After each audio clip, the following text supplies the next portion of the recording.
Unfortunately, I don't think there's a teenager who doesn't know a teenager who's in something like this.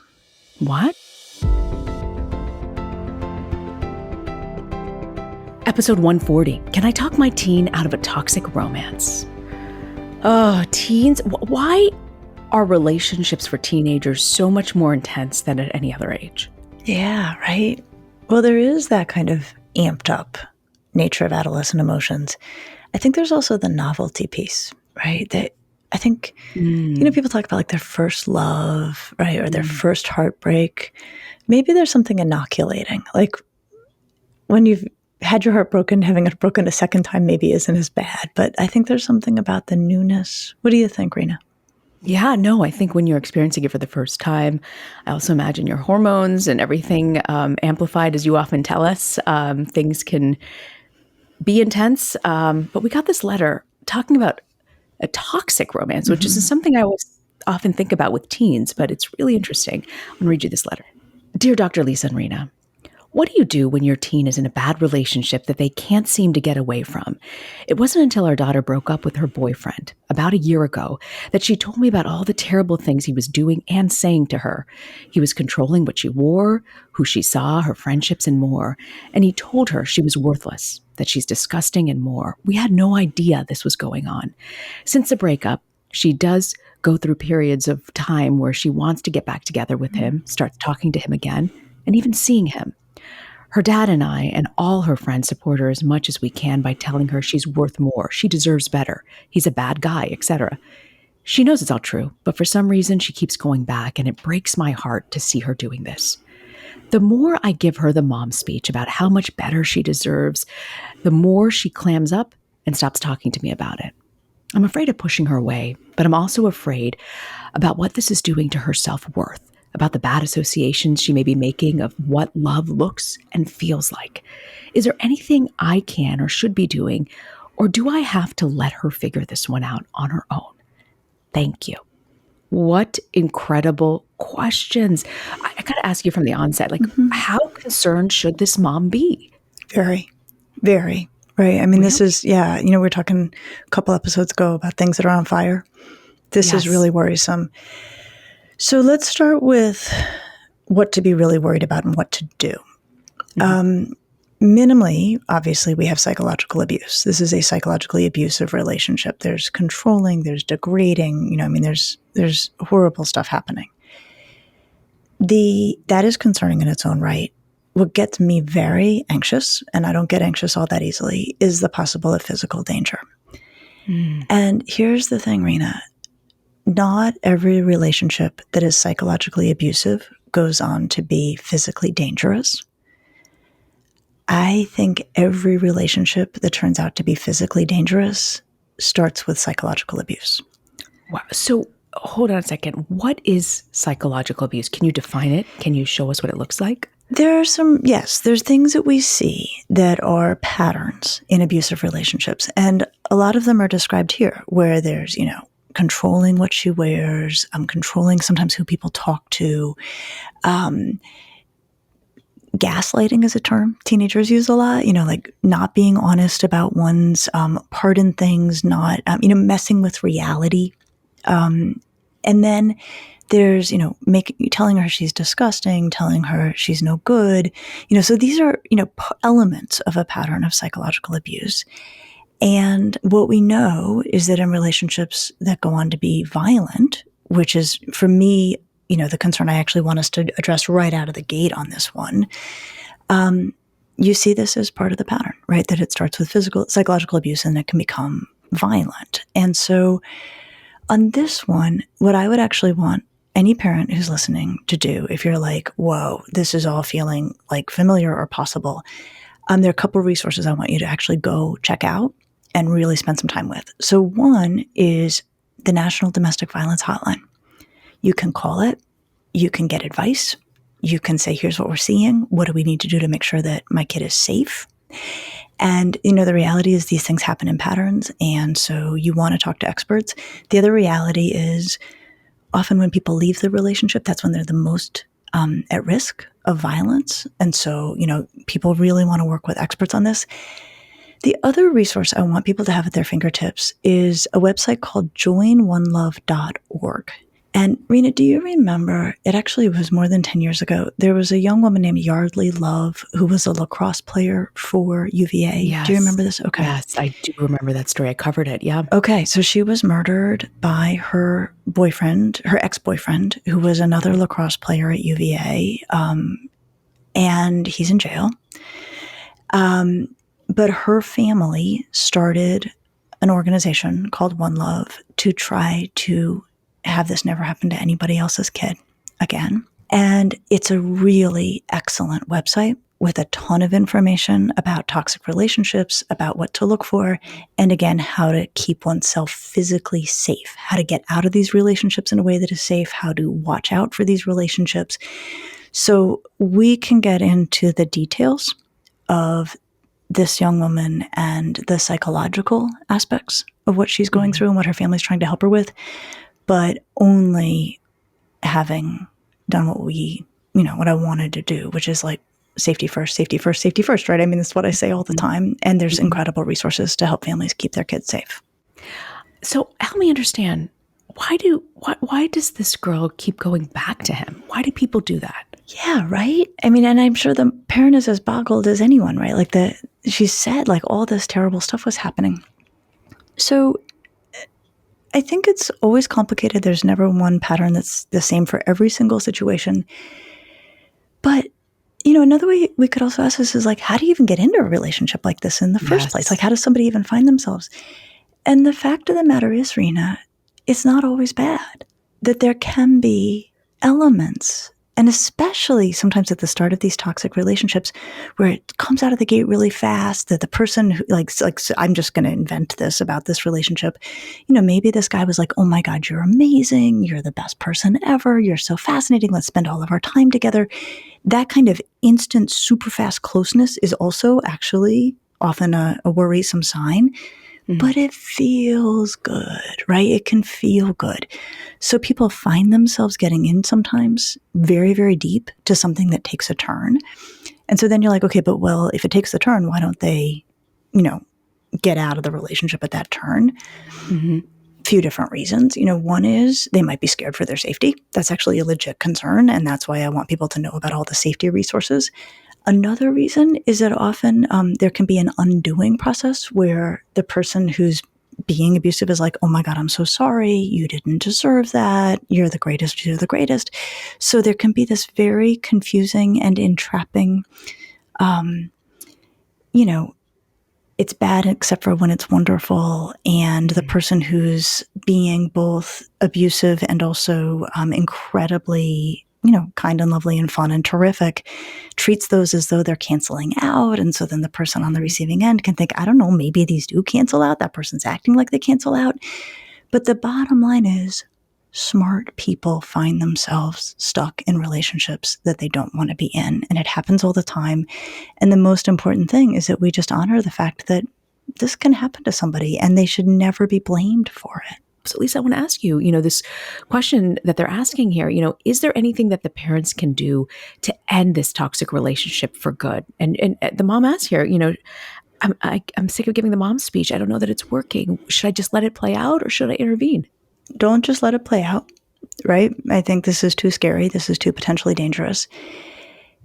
But the thing that a parent can do in this situation, and you can do it in less concerning situations, but you want to try it here, is rather than having this relationship become about a conflict between the parent and the daughter, right? Where the parent's like, this guy is no good, and the daughter's like, but you don't understand. The goal here is to surface the conflict within the girl herself. And here's the deal, Reena.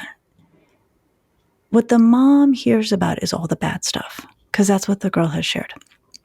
And I've had this happen in my practice where I'm sitting with a client and they're telling me, an older adolescent, and they're telling me about all the bad stuff in a relationship. And Reena, I gotta tell you, it is so hard in that moment clinically not to be like, get out, break up. Yeah. What are you doing? Like, this is ridiculous, right? It's very hard not to do it.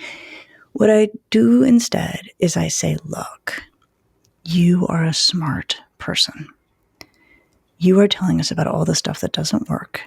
you wouldn't be in this relationship if there weren't things that were working for you or were appealing to you. Talk to me about those. And that can feel very counterintuitive. Like the last thing you want to do is like give highlight the great credit. parts. Exactly. Yes. But the aim in doing that is to be like, what is keeping you in? Help me understand what is keeping you in. So it can feel like you're going backwards, but I promise you, if you can get that information on the table, right, that actually he can be really sweet, or he's got nudes of me that he's threatening to, like you need to know what is getting this kid stuck in this. And that information will invariably be valuable, either because you find out like she's being blackmailed, right? Like, which, again, Reena, I'm not dramatic. I'm not exactly like that happens. It happens. And parents need to know that. And they probably need to talk to the cops if that's going on, right? I mean, there's a lot of resources that need to be brought on board. But if it's not that, if the girl's like, but mom, you don't get it. When he's great, he's so great. Like, he's, and she describes all sorts of stuff that like, it's hard to be neutral about this guy, where the parent could be like, I see it. Then the next step is to say, look, clearly you are torn. There is a part of you that is really drawn to this guy and appreciates how decent he can be and wonderful. And there's a part of you that's told me all about how terrible he can be. And then you say, I want to say two things. One is you deserve to be treated well all the time by your friends and your lovers. And two, I am going to stick up for the part of you that knows that. How can I help stick up for the part of you that knows that? So that's where I would try to push the conversation. So what goes through the teen's mind when you're doing this almost counterintuitive thing of saying, tell me everything that you like about this person, instead of giving the mom speech and be like, you're crazy, this is so ridiculous? Because that's intuitively what you want to do, is like walk away and start yelling at them for like what they're doing. It's crazy. So I think, as you posed it, like what's really clear to me is you have to ask like you really mean, like you really believe there's something there, right? Because if you're like, tell me why you even like this guy, the kid will be like, oh, this is you still not getting it, right? This is you still setting yourself as my combatant on this. So Reena, the way you voiced it like really brought to light for me that if you're going to do this, you have to be like, you are a smart girl. You know what love is supposed to feel like. You know it's not what you're describing to me. There's something here I'm missing. Can you help me fill in what I am missing? Explain to me more about why you keep going back to this guy. And so it has to be earnest. It has to be true. It has to be like the teenager has to feel like, oh, you're really asking. Like you are crediting me with having something legitimate that is appealing. Otherwise, the kid's not going to feel like you really mean it. Because I think one of these things that's very clear in this letter, the mom, that I think a lot of parents struggle with in the teenage years, the mom here is worried about potentially pushing the daughter away. So how do we prevent that from happening in a situation that you say is one of these caught on like fire situations that are very serious? One element of doing that is to say we are aligning with the part of you that knows that you deserve to be treated well all the time. So like we're coming in close on that side of you. I think that you make it very clear, we adore you. We have your back all day long. We don't want to push you away. I think you say that. We don't want to push you away. We will be here for you no matter what. But we also see you're struggling with this. And I also think you just be honest, like, we're scared for you. This is scary. I think Say that. I've said it and now I'm thinking about it. I think a parent would really have to be judicious about that. Because if the kid's like, see, you don't get it. He's never going to hurt me. You guys are overreacting. Then I probably wouldn't say it. But I think, I would want a parent to use their judgment and their knowledge of their kid about whether or not they want to, go there. Because what if you really are worried about your child's safety and security? Because it seems very legit to worry about that. Yeah, no, this is genuinely this is like, I hate to say it, kind of textbook for the groundwork for things that actually take a very dangerous, physically dangerous turn, which isn't to say it's going to, but, again, we've talked about this before. If you play worst case scenario game, like this worst case scenario is, potentially lethal, right? So we don't mess with it. Mm. If the parent is worried, I would have the parent get on the phone with the National Domestic Violence Hotline. I would have the parents call the local police and just be like, I need to get some guidance on this. Like, you don't have to give the kid's name, right? I mean, you don't have to get anything in motion. As scary as these scenarios are, and they are truly scary, the thing I do find reassuring is they are very patterned. They do occur in sort of systematic ways. And so the police have dealt with this. The National Domestic Violence Hotline has dealt with this. And by dealt with this, certainly the National Domestic Violence Hotline can say, here's another way you can approach your daughter if you're really worried about safety, that they have really thought through all of the safety ramifications. On the safety topic, actually, Reena, another thing, if the parent says, like, why are you staying around? Like, what's the deal? Not altogether unusual for a teenager to say back, because he said he will hurt himself if I leave, right? That often that threat of like, someone's going to get hurt. Like if you go, either you're getting hurt or I'm getting hurt. Like that is not unusual. And so I want parents to be prepared for that possibility if they find themselves in these conversations. And these toxic relationships, it's obviously not just a teen thing. We know people who get into them in adult relationships. What makes people more susceptible to being in a toxic relationship? Do we know? It's funny. I don't think we really do see a pattern there. And I think it's so easy when all the information comes in and when you're 6 months in and there's been all this bad behavior, like, which is like the nicest thing I can call it. Like, I mean, like truly abusive, psychologically abusive behavior. It's so easy to be like, oh, why would like that person should have, gotten out of this months ago. But I think it is really hard for any of us. I mean, Reena, like imagine being certainly a teenager, but almost any age, if you met somebody and they were like, you are amazing. You are the most interesting person I've ever met. I'm going to wait outside of class and have a coffee for you because I know you like it. That's often the opening kind of scene here, right? Or the opening act is often this incredibly alluring, pull you in. No one else understands you like I do. No one else sees how fantastic you are like I do. Like, Reena, like I'd love to think I could resist that. I'm not sure. Certainly as a teenager, I'm not sure that I could have. I seriously doubt I could have. And even as an adult, I think I'd be like, well, thank goodness somebody finally sees me for the wonder that I am, right? Even though that's like delusional, right? But still, no, of course. Yeah. It's really, really sticky, Reena. And then it often is followed by a pattern of canceling out behavior. So then there's mistreatment and then there's like, no, I'm so sorry. I take it all back. And there's something else at work here that's, I'm always fascinated by this when I've watched this in interactions. It's like a contaminatory quality of a conviction. So if the person who's doing the mistreating is like, it doesn't matter that I was so bad to you yesterday because I'm being so good to you today, and they believe it, to their core, it can actually, people can get caught up in that and be like, oh, maybe it doesn't matter because you're being so good to me. And so, at a distance, we can be like, well, that's not right. You don't cancel out behavior. It doesn't work like that. But if you're up close and you're really intimate with the person who believes it, you can start to believe it for a while too. So I think, again, the more time I've spent on topics like this, I'm like, you know what, Reena, this can happen to anybody, which is why we want to talk with teenagers about what healthy relationships look like, even coming out of the gate. Yeah, the counterintuitive stuff that you mentioned in this podcast is fascinating about really talking to them about what really appeals and what's so great about this person and what they love, and doing it in an empathetic way. I guess I see what you're saying, but I'm still confused at how people end up in this. And what do you believe could really make a difference in getting them out?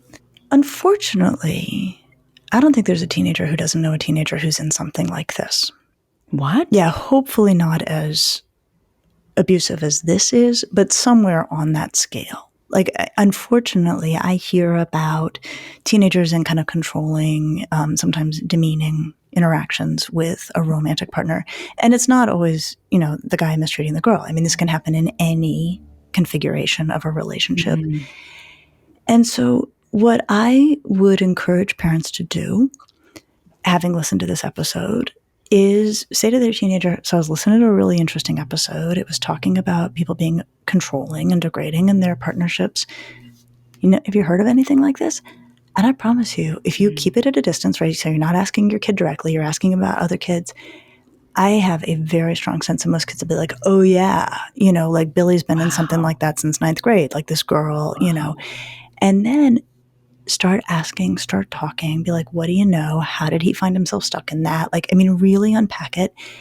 And then either with your teen or on your own, like, go look at Join One Love, the website. It talks about like signs of a healthy relationship, signs of an unhealthy relationship.